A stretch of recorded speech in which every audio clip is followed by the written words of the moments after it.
स्वामी जी, आपने तो art of vision को अपने सरल स्पष्टीकरण से वेदांत से भी जोड़ दिया, सांख्य से भी जोड़ दिया। जो वेदांत कहता है कि जीव और ब्रह्म, तो जीव हो गया प्रतिष्ठित आत्मा और ब्रह्म हो गया हमारी शुद्ध आत्मा। उसी तरीके से जो प्रकृति है वो जड़ है, जो कि भुगतान करती है और सब चीज़ों मन वचन काया उसमें आ गई, वो प्रकृति हो गई। और पुरुष है वह शुद्ध आत्मा है। बहुत सुंदर तरीके से इसका अर्थ ये हुआ कि हमारे धर्म दर्शनों में, हमारे अध्यात्म विज्ञान के अंदर कहीं कोई कन्फ्यूजन नहीं है, मात्र शब्दों का फर्क है, भाव पक्ष एक सा ही है। ये बात सबसे बड़ी कॉमन हमारे भारतीय दर्शनों के अंदर मिलती है। अब स्वामी जी, आपने प्रतिष्ठित आत्मा की बात कही तो मेरे मन के अंदर निश्चेतन की भी बात खड़ी हो गई। तो आपने चेतन बताया, जड़ बताया, तो जब प्रतिष्ठित आत्मा कही तो निश्चेतन की बात मेरे दिमाग में आई। तो ये निश्चेतन क्या है, ये प्राय लोगों को ध्यान नहीं रहता है, इसका थोड़ा खुलासा कीजिए।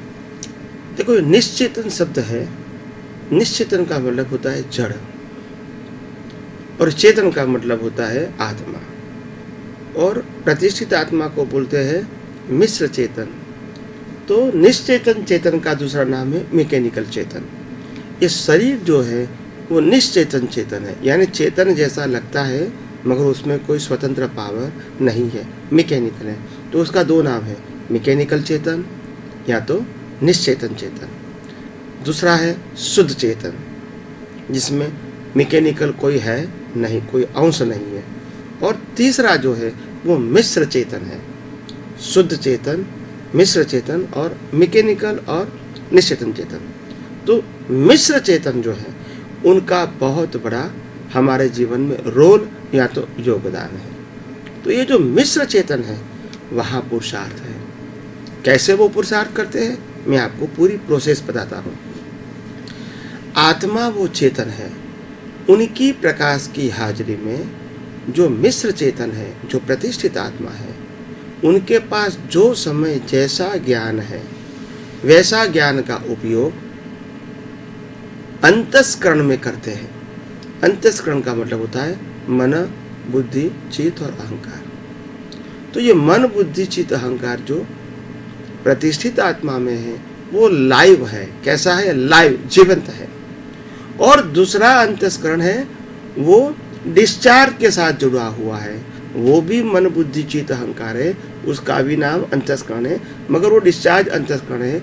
जो पिछले अवतार का जो चार्ज है आज वो डिस्चार्ज हो रहा है, अंतस्करण के रूप में डिस्चार्ज हो रहा है।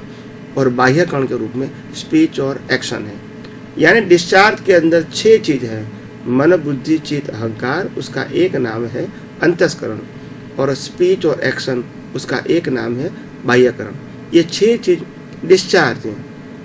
ऐसे यहाँ चार्ज के अंदर भी अंतस्करण है और उसमें स्पीच और एक्शन का बीज भी है। यहाँ भी 6 चीजें हैं चार्ज में भी। तो चार्ज में जो 6 चीजें हैं उसमें मन, बुद्धि, चित्त, अहंकार ब्लैंक है, उसमें प्रोसेस होती है नया मन, नई बुद्धि, नया चित्त और नया अहंकार। कैसे? जैसा ज्ञान वैसी प्रोसेस। ये चारों में से प्रोसेस होके फिर स्पीच और एक्शन का बीज बनता है। चारों के अंदर फ्रेश प्रोसेस होती है। इसलिए मैंने कहा नया मन, नई बुद्धि, नया चित्त और नया अहंकार। और इसकी प्रोसेस के बाद स्पीच और एक्शन का बीज होता है, यानी होल प्रोसेस जो होती है इसको कहते हैं प्रतिष्ठित आत्मा। तो ये चार्ज वाला भाग नेक्स्ट वर्ष में डिस्चार्ज होता है। तो डिस्चार्ज में फिर 2 भाग रह गए, एक अंतस्करण, एक बाह्यकरण।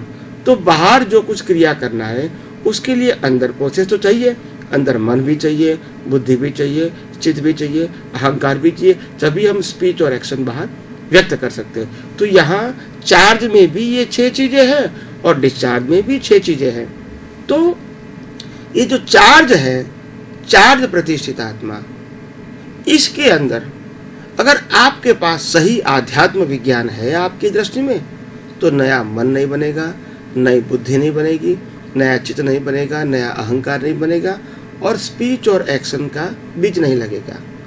तो ये नहीं लगेगा तो नए कर्म भी नहीं बनेंगे, और कर्म नहीं बनेंगे तो कर्म फल भी नहीं होंगे, यानी जन्म मरण भी नहीं होंगे। तो यह अपना जो मन वचन काया रूपी जो देह है वो खत्म हो जाएगा, तो आत्मा कहाँ जाएगा? मोक्ष में जाएगा। मगर ये अंतस्करण को शुद्ध करने के लिए एक लंबी प्रोसेस है। इसको कहते हैं आध्यात्म विज्ञान। हर अवस्था के अंदर मैं कौन हूँ और ये मन वचन काया और बाहर की दुनिया कौन चलाता है, अगर ये दोनों बात अगर ध्यान में रखते हैं आपके विजन में हर क्षण हर समय, तो अपने आप नया मन, नई बुद्धि, नया चित्त, नया अहंकार नहीं बनेगा। अगर बनेगा तो भी वो मोक्ष मार्ग के लिए लायक और सहायक बनेगा।